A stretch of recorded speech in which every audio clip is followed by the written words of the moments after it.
I just click. Hello, everyone. This is the Socially Relevant Film Festival's 7th edition online, and I would like to introduce you our moderators. If I can get to their bios, I have been having huge computer problems here, and again, I am stuck. So maybe what I will do is just say that Ching Juhl is a filmmaker, videographer, and she's been with the film festival for a very long time. And Erica Peak, who is the co-moderator, has been a partner of the film festival for a very long time. And she's from IndiePix, our distributing industry partner. I will leave you in their able hands, and I will try to get out of the studio if I can. But I may not be able to because my computer is stuck. So I'm just letting everybody know what is happening. So you carry on while I try to solve my tech. Okay. Hi, welcome everybody. Thank you for being so patient. I know that we're living in a technology world, and sometimes we're kind of like out of control of our machines and devices. And then, so what can you do, right? So just fortunate we're all here, and I am Ching Juhl Filmmaker. My co-host is Erica Peak. Also, she works for IndiePix. And today we're fortunate to have two artists with us. Jason Reid is a producer for his film called Tell My Story. And Paul Kaufman is the filmmaker for the film Butter. Now, two films has they both have a similar theme, is that it deals with teen problem, deals with suicidal, deals with pain, yeah, and tragedy. And in Paul's situation, the Butter film is a feature film, and it's a comedy. So it ends triumphantly, ends happily. Where Jason's film is that he himself is in the film, and he's the producer, and he lost his 14-year-old son, Ryan Reid, 2019. So today we'll talk about their films. We'll talk about the issues. Hopefully we gain some wisdom out of the tragedy. Hopefully we get some comfort from talking about it. Hopefully we help teens and help parents, help teachers, help adults. Thank you so much. So should we start with Eric? Eric, do you have a question for Paul or Jason, please? Sure. I actually came prepared with a bunch of questions written out, so I'll be referencing them here. I did have a couple of questions for Jay. I'll start with those. Did making the film bring you a sense of closure?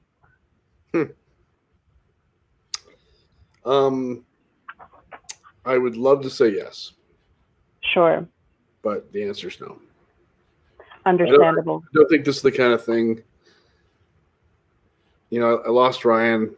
We lost Ryan in March of 2018. And it's not something that goes away. I know I've talked to a lot of people now that have lost their kids. And you learn to live with it. But there's never a sense of closure. This answer makes my question seem incredibly naive, so forgive it in that sense. No, it's okay. I mean, look, it's perfectly okay. Are you planning to tell more stories in film or other mediums, or through your foundation that you started, chooselife.org? Well, I did a TED Talk in September of 2019, or October 2019. I did another one in October of, I did one in 2018, did one in 2019. We did a goal cast that came out in February, right around, or actually beginning of March, right around the pandemic time. And so those are all out there, and they've gotten a bunch of views and been well received. We're going to take a version of the film, Tell My Story, which will keep coming out on video on demand in September for Suicide Prevention Month. And we plan on doing a version of that in a 45 to 50-minute cut, which will be more prescriptive for parents. This is a theatrical documentary. I want to have something that you can bring into your school and actually show as to here's how you actually talk to your kids. Here's the things you should say to your kids, and here's how you help your kids. Because my belief is that we can end teen suicide. We can make a huge change in the trajectory of teen suicide, but it's up to us parents to make that change. And my goal is to help parents understand how to make that change. Yeah, I have a question for Jay as well. I know it's been, it's a pretty devastating. It is devastating event happened to you and your family, and not only you managed to make a film about it, to share your story in such an intimate way, an artful way, and you also started a foundation called chooselife.org. Would you please tell us about it? Sure. So chooselife.org, I repurposed the old anti-abortion site. Because at the time I bought it, I didn't know why. It was $10,000, but I bought it anyway. And because that's what I wanted Ryan to do. I wanted kids to choose life. And so I kept the name, but essentially the mission behind chooselife.org is to end teen suicide by the year 2030. And the reason why I believe we can do that, and people might go, Jay, you're crazy. You can't end teen suicide. Well, maybe I can't end it completely, but the raising awareness about suicide has not helped. Maybe it would be worse, but the reality is it's gone up every year. It's going up now as we speak. And it's not going well with all these kids locked up and have been locked up for the last 90 days. If they were anxious or they were depressed before, they're not better now. And why I believe we can end teen suicide is because as parents, if we own our child's mental health, if we have the right conversations about their mental health, if we actually take it into our hands as opposed to waiting for our schools or our doctors or our government to legislate it, because that'll never happen. But if we actually own it ourselves, if we have the right conversations with our kids and actually ask them how they're doing, the things I didn't do as a parent, we can make a difference. We can change it. Because when I grew up, I'm 53 years of age. And a couple of you might be, Paul, you and I might be around the same age, close to it, or very close. And this did not. What do you mean? I'm 35. You're 35. So even when you grew up, Paul, this did not happen. If you look back when you were a kid, when you were 12 or 13 years of age, do you remember the conversations around suicide about kids killing themselves? No, neither do I.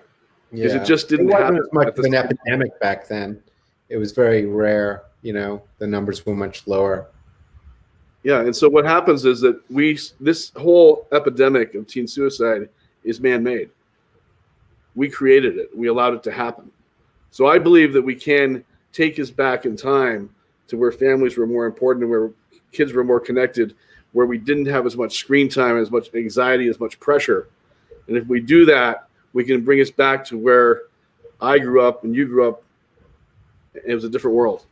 So that's what I wanted. Thank you. Erica, you want? I guess I'll follow up with another question for Jay. Just not closure at all, of course. Purpose. There's a lot of purpose in sharing the story and telling the story. And there's the personal connection that you go into in the film. Your son left you a note saying, tell my story. And, that's the compelling reason why you're doing just that.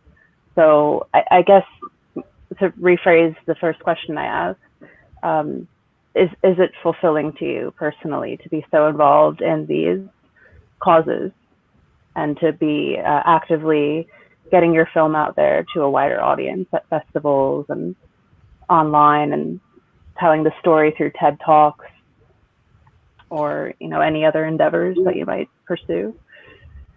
So I would answer it this way. Right. Yes, I believe I'm making a difference. People tell me I'm making a difference. I talk to parents every week that are thankful that they watched the TED Talk, the Goalcast, or saw the film and changed the way they were parenting. So it's a purpose. I think I'm making a difference. I hope to continue to make a difference. Still wish I didn't happen this way. Sure. But has become my purpose. It's become my calling. But I got a question for Paul. If you guys Sure. Great.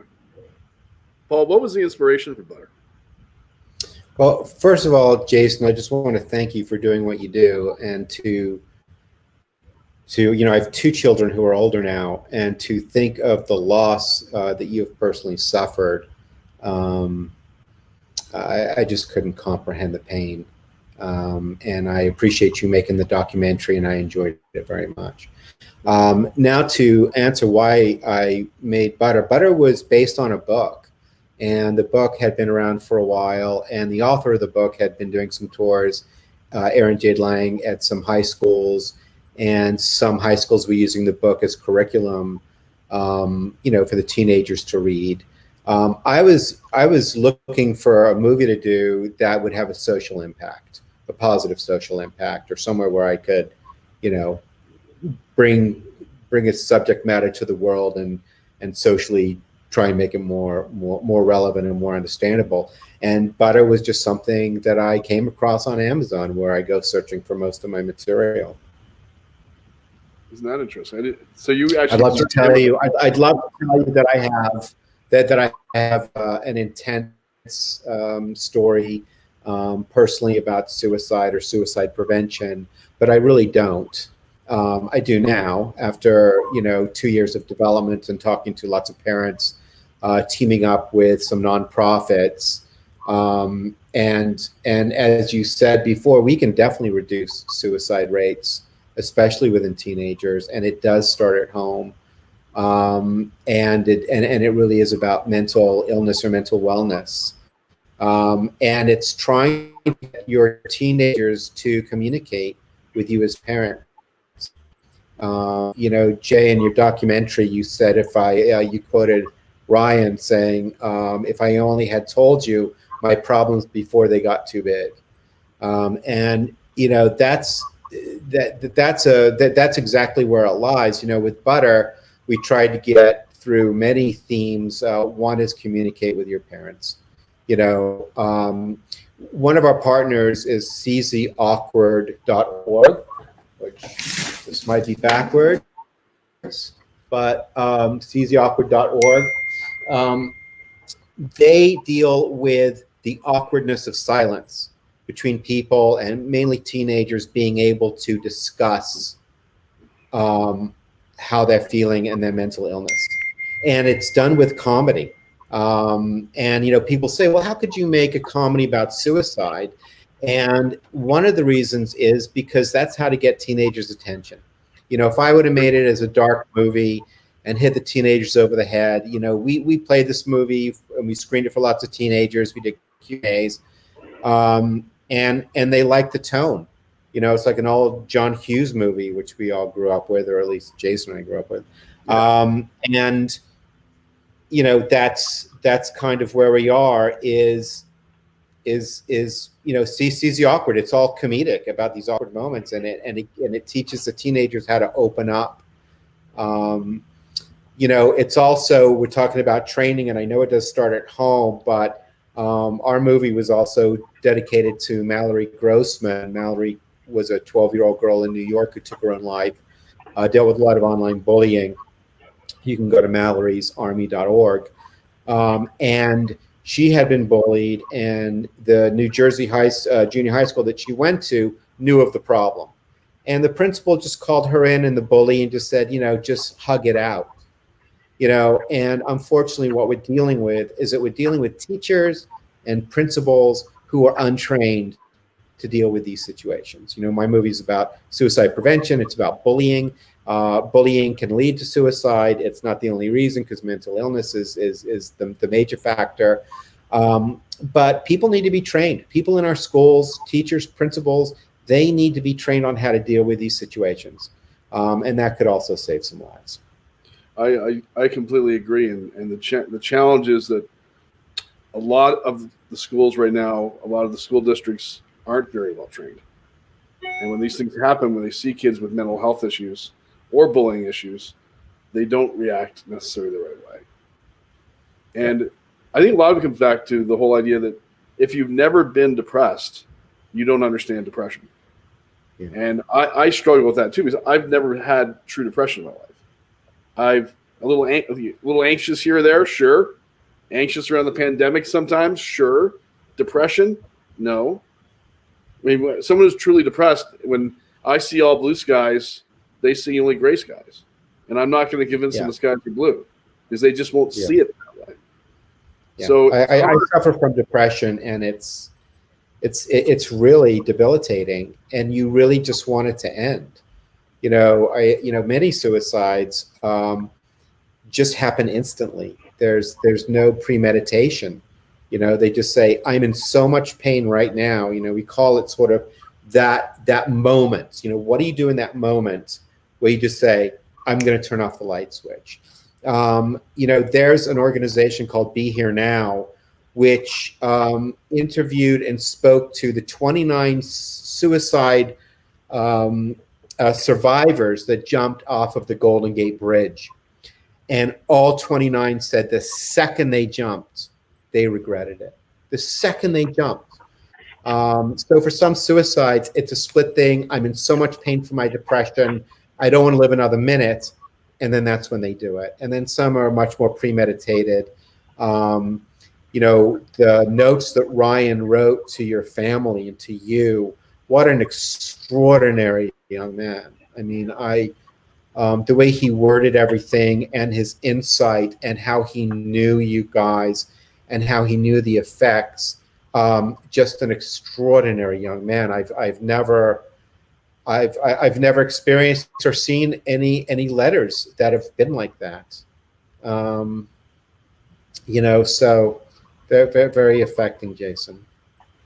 So Jason, do you mind if I ask this? Is when people are depressed, there's several different type of. Some are chronic depressing, some are situation depressing, like people lost their loved ones, or people lost relationships, and some are just chemical imbalance, or genetically inherited from not necessarily the last generation person. Sometimes it can be a cross generation. So do you know anything about Ryan's situation? I know, because had I known, I would like to think I would do something about it. I would have done something about it. Ryan, I hate to say it, but Ryan hid everything. He didn't show this side of him.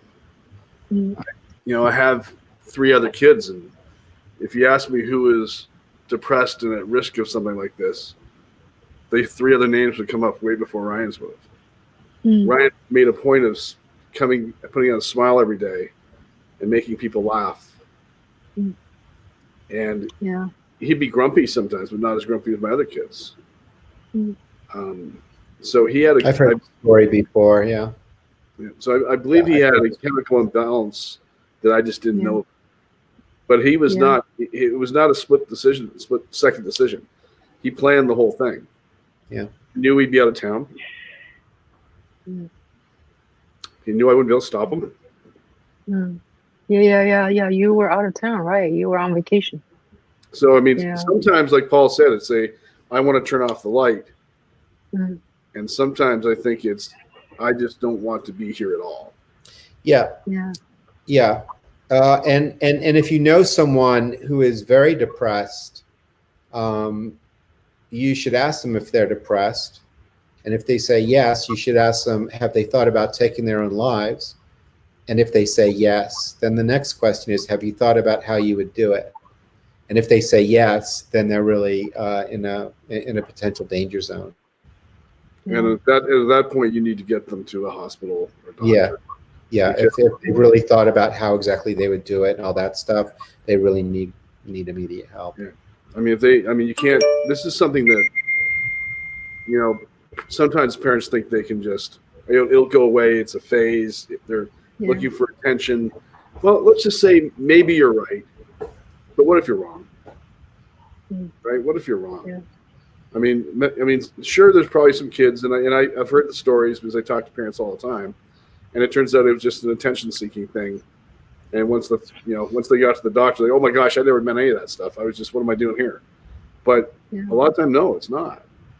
And people are afraid. They'll say, like Paul said, you ask, have you thought about killing yourself? And parents will go, I'm not going to ask that question because I'm not going to put that thought in their head. Well, let me explain something to anybody who thinks that. You're not putting the thought in their head. Yeah. The thought's in their head. You're not going to they're not going, oh my gosh, I've never thought about suicide. They've thought about suicide. There's a lot of shame. There's a lot of shame in it too, with kids and people talking about wanting to take their own lives. So they are reluctant to speak out and to talk to someone about it. Yeah. It's a way of escape.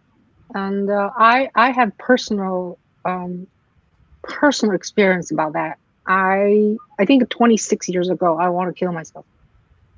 And I wasn't brave enough to, get a weapon or, taking whatever medications or something. So I was like, so miserable in my life. I walk on the street. I literally remember still, I want some car just to hit me over. It was that bad.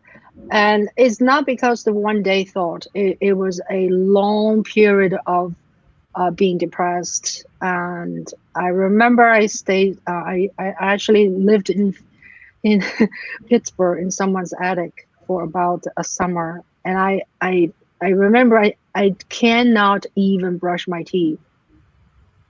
I cannot get out of bed. It was miserable, So I know how that feels. How did you come out of that, Ching? That's a good question, Jason. One of the things is to sort of break your pattern. I was I didn't have a job then. Lost a long-term relationship. I moved to attic of somebody's house and stayed there, hiding there. And I remember when the whole family goes to school or work, they had a little girl, and mom and dad, a Jewish family. They leave the house at 8 or something in the morning. I would snuck downstairs and just sit there and watch TV for all day, And then when they come back and I escape back to the attic. What breaks down is because I actually I was taking a year off from a job. So I decided to go back to that job. Go back to that job involves driving across the country, packing all my shit, into a van.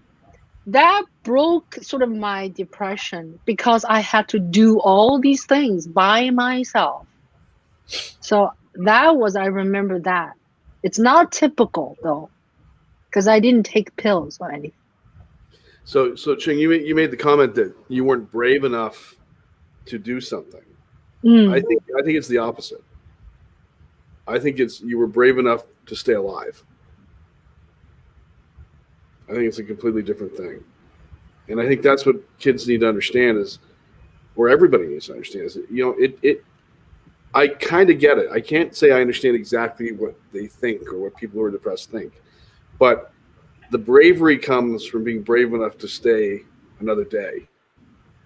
The bravery comes from facing all the things that you don't like and you feel depressed about. The bravery comes from realizing that even though you feel that people don't love you, there's actually a whole bunch of people who love you. I think that's the bravery. Good point. And the breaking of that, like you're saying, is the changing of what you spend your days doing, the changing of the routine. if your kids are inside watching TV and playing video games and doing all that, which they have been a lot lately, getting them outside and moving, getting them into fresh air, finding a new activity, something that breaks the thought pattern, so their mind can reset in a new way. Right. I mean, Paul, what you've done a lot. You've studied a lot of this for your film. I mean, am I right or am I wrong or am I? Yeah, and I'll tell you something. I'm very pro medication. Some people are anti-medication. I think if medication works, and depression, it does not only come from social pressure and bullying and people feeling that they're failures, but it's a chemical imbalance too for most. And it's learning about that chemical imbalance and how to deal with it. I think there's therapy. Medication is not for everybody. But yeah, it was different when we were kids. Social media causes so many suicides. Teenagers commit suicide online. It's different. When we were kids, we would play kick the can. We would play baseball in the street. We would, kids are staying inside now, and they're glued to their computers, or they're glued to their phones, and the social bullying that's done. It used to be you would just go to school, and the bully would follow you after school and tell you he's going to meet you at the flagpole. Today, it's nonstop. It's 24/7 with the Snapchats and the groups of young people just bullying each other. Well, I mean, the bullies when you and I grew up, Paul, and I was bullied. I mean, most of us were bullied by somebody, but the bullies were big people, and they were tougher guys. They would pick on the smaller guys like me, right? And you'd see them because they were there, and you'd escape back to your house, and then you knew you were safe. Well, now everybody can be a bully. You don't have to be this big, strong guy. You can bully the big guy because he doesn't see you or know you. You're just in our movie, the doctor says bullying comes in all forms, because Butter doesn't see that he was bullied. He said, "No, they like me. They finally accepted me." And bullying comes in all forms. Bullying comes in spreading rumors. And teenagers spread false rumors. Then all of a sudden, the person goes to school and they're a pariah. And they, that builds the depression, that builds the want to just check out, and the depression gets debilitating. It's so deep, Jason, and I know you haven't had it, but it's just extremely painful, where you really do just want to, God, what can I do to get rid of this pain? But there are many other ways to do it. And, Well, and your comments about medication, I think, are really important, because there's some people who are just so anti-medication for the sake of being anti-medication. But this is something that you can't always cure just by getting outside and going for a run. If it's a chemical imbalance, it needs to be fixed. And all those medications work just slightly differently, because you had one that you don't like, get another one. We need to get rid of the stigma. There's such a stigma behind medication. And I know in the last couple of years, a lot of celebrities, Lady Gaga and different people, have spoken about the depression, but there's still a stigma. And the way that I like to explain it is, if you have a heart condition, you take medication. If you have a liver condition, you take medication.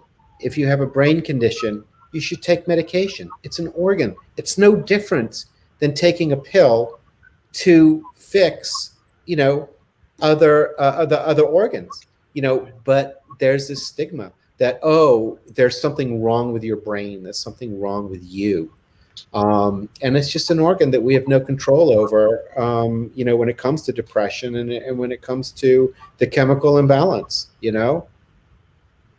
I would love it if we got to a point where kids were as comfortable talking about how their stomach is sore, has a stomach ache, as the fact they're just feeling sad and depressed today. Yeah, it's pain. It's internal pain. I mean, we need to get there. We need to be able to have those conversations openly, where you're not, a kid just comes back from the day off of school and says, "Well, where were you?" I'm like, I just didn't feel it today. I couldn't do it. Yeah.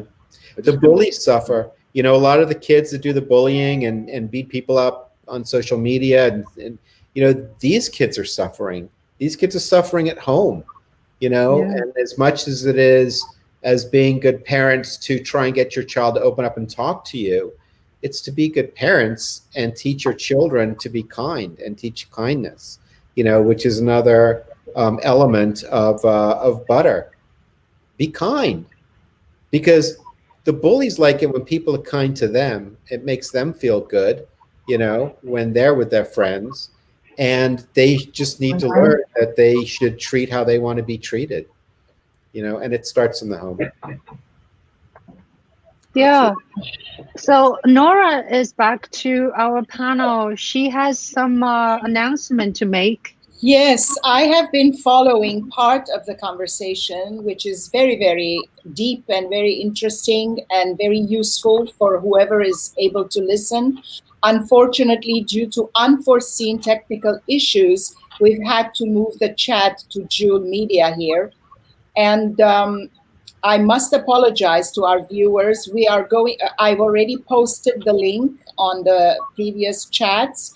Also, when this is finished and it's recorded, we are going to post it on the festival YouTube channel. So whoever didn't get a chance to see the live show is able to follow the recording.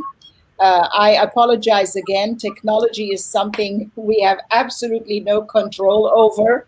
It controls our lives, and now more and more it's becoming the case now that we are more relying on this thing here that we are speaking through to get to each other.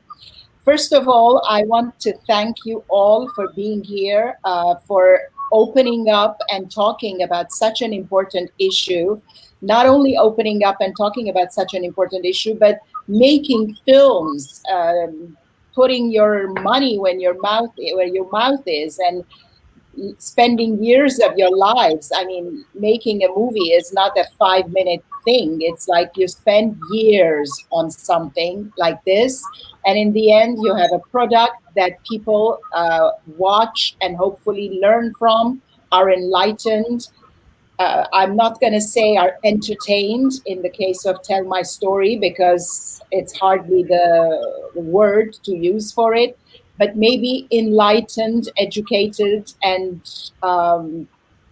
prevented for future such cases. I want to thank Erica and Ching for taking over and doing the moderating today. And also especially Erica from IndiePix, who are our industry partners. Now I'm trying to get this to be seen properly. It is a enter to win option where DVDs of their new titles are given to people who are registering to hear some of these talks, the live Meet the Filmmaker talks. And one winner is going to be selected per session. Also, they are generously offering to send thank you presents to the moderators who are with us today. So thank you all again. As I said earlier in previous talks, there is no film festival without films. And our film festival is exclusively dedicated to social issues.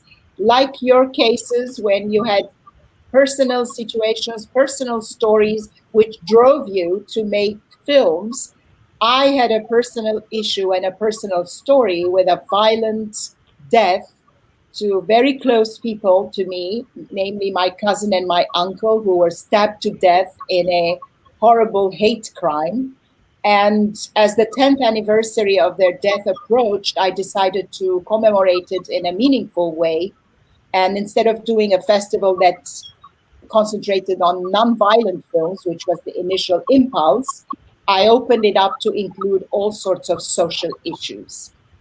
And of course, I was having enough of all those movie posters that we see everywhere with guns and machine guns and daggers and all sorts of violent images that invade our privacies. I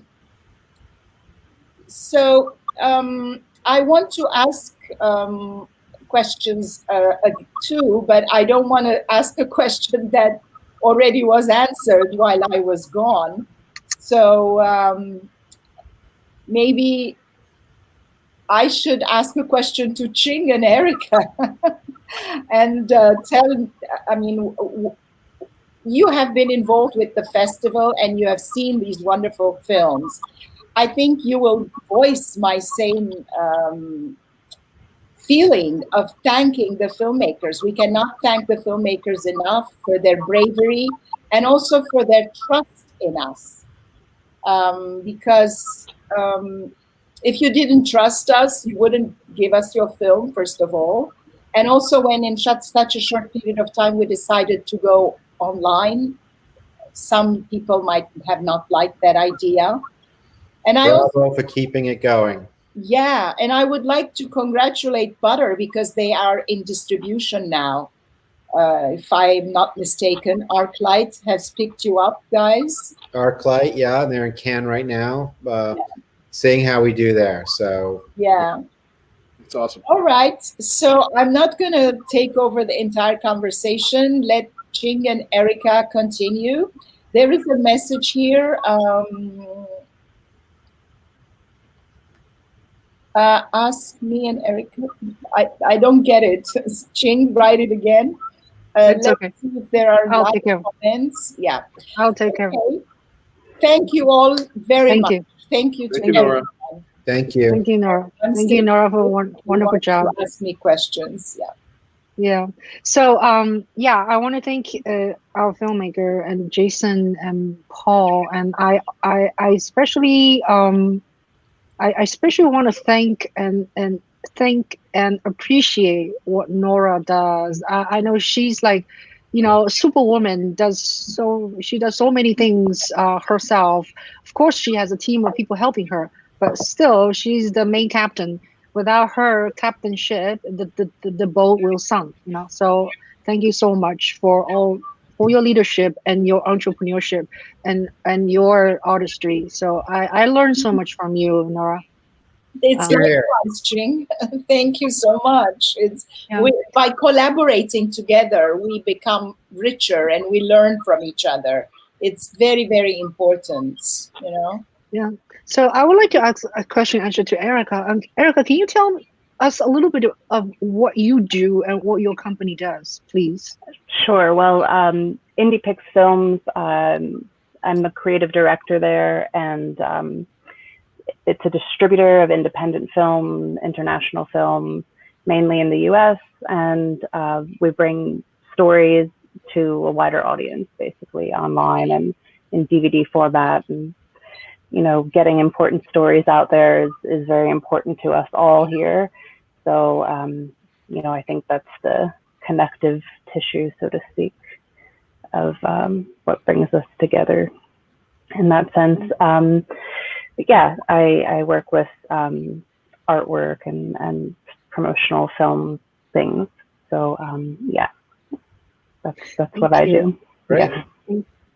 Thank you. So I'll tell you a little bit about what I do in a very short version. Of course, right now you landed on a Juhl Media platform. This is my YouTube channel. Please subscribe my YouTube channel. And I'm very passionate about interviewing people. So this is like awesome, And when the lockdown started in March, I started right away with interviewing a group of people and then starting individual people. So Nora was on my list. She was my guest also. So I have been talking to filmmakers and musicians. I'm going to talk to some rock and roller next week, and all kinds of people, physicians, COVID recovery people, my son, teenager. And so it's like a sitting down, having an hour and 15 minutes talk with one person, which you think it's a long time, but then it just time passes so quickly. You get to, so I feel so gratifying to learn from my guests and to get to know their life a little bit, their profession a little bit, their artistry a little bit. So it's a really satisfying. So I do a lot of talk, and then I'm a musician, so I have a lot of music videos, and I also make short documentaries, films. So two of my films were shown at Nora's Film Festival. One is called Lingering Time. The other is called That Moment. So that's enough for me. Thank you so much for having me. Thank you, Ching. Um, That's great. Nice, Ching. Well, do I get a chance to introduce you properly, guys? Because in the beginning, it was like, I want to do my introductions, get me out of here so I can see my technical issues. So maybe I'll do it. It's not too late. Well, Okay. Ching Juhl is a filmmaker, educator, and concert violist, yeah, and the owner of Juhl Media Productions, where we are hosted right now. She has been creating documentary shorts, news, and live classical music concerts, videos for over 16 years. Her documentary short, That Moment, which she just spoke about, world premiered at the Socially Relevant Film Festival in March 2017. The only one is a 3-minute promo video, and also Lingering Time, which was a beautiful rendition of the Shanghai Music Conservatory 60th anniversary reunion. Ching is a full scholarship recipient from Indiana University, where she gained a master's of music degree. As a violist, she has performed with the Jade String Trio, Phoenix Symphony, and Pittsburgh Symphony Orchestra, and has appeared in Carnegie Hall, Kennedy Center, and Lincoln Center for the Performing Arts. Erica arrived at IndiePix in 2014 with a background in jazz events and talent booking. She regularly connects with filmmakers on what deliverables are and will best suit their film's distribution. She holds a BFA in film, TV, and radio production from Tisch School of the Arts, is a student of Tai Chi. Wow, this is amazing. And loves to gaze into the digital stratosphere. And we have also our guests, and we thank you so much. When we were going to do the festival in March, Paul was so busy, he was not on the email chains too often because he was shooting another film. Yeah. So maybe he wants to tell us a little bit about that. Oh, I make a lot of the Christmas movies for Hallmark and Lifetime. So it's called Christmas on the Vine, Lifetime. Fun romantic comedy. Look out for it this Christmas. Okay, that's good to know. Yeah. So, yeah. So, all right. So now that the introductions have been done. Should I read Paul's short biography? Yes, please do. So very short. Get to know each other. Okay. Yeah. I googled Paul and Jason. Paul is born in London, England. He is an accomplished Emmy Award and Canadian Screen Award winning director and producer. Paul made his directorial debut on his long cherished project, Run the Wild Fields, for Showtime, which earned numerous critical honors, including an Emmy Award and Best Director. Wow, that's impressive. It's interesting that you mentioned Hallmark, because I have a secret, if anybody wants to listen. Yes, I want a secret. Yes. That 20-hour film festival business, my day ends, and at like midnight, I say, okay, enough for today. That's it. I need to chill. So what do? I go to Netflix, and these days I'm hung up on A Call for the Heart, or the Heart Calls, or whatever, something like that. Yeah. You know which one? Yeah. The Mountie and Elizabeth and this. Yeah. Yeah. So I'm kind of, funny piece. Hallmark movies, you just chill out. There's no violence. Yeah, exactly. People are Yeah. always loving each other, even with the hugest conflicts they have. In the Yeah. end, they're friends and everybody's happy-go-lucky. Yeah. And if there is a gunshot, it's just the bad guy, and we forget about it very quickly. So I chill with that. There's Yeah. You. You made me, There's Nora. millions Nora, of closet Hallmark chillers. Nora, you made me watch Hollywood. It's awesome. Oh yeah, yeah. But anyway, I have a question for Jason now. Jason, in your film, I know there's somewhere you said you fix other people. People come to you, in a high position, and then you did not fix your son. I tried to Google you. I couldn't find your short biography. Can you tell us a little bit about like how do you fix people? Oh, so I own a company called National Services Group with my partners. We're in construction. We own 4 or 5 different brands across the country, and I coach CEOs through CEO Coaching International. So I coach 14 CEOs around the globe. Oh my God. I'm the guy who I run businesses and I help people run businesses. So people come to me because they have challenges. They don't come to me with good news. They come to me with how do I get this solved, and I help solve their problems. And in that comment in the movie was that that's what I do. I fix stuff. And I was unable to fix my son because I didn't know. Yeah. Yeah. But Thank you. So that's the world I live in. I was not a social activist in any way. Oh I was probably the opposite up until Ryan's death. I was the guy who said, I'm going to spend all my time building my businesses, making money, trying to make people's lives better within my business. Yeah. And then as I retired, I was going to go figure out what I was going to do with that money to go help save the world. I really like your quote on one of your, I think, website. I think you said we need to ask the right questions as parents. We need to have more vulnerable conversations with our kids. And we need to take ownership and responsibility. When your child is physically unwell, we all take ownership of that and make sure they get the help and support they need. So why don't we have the same attitude when it comes to their mental health? That's what you said. Yep. That was very powerful. Thank you.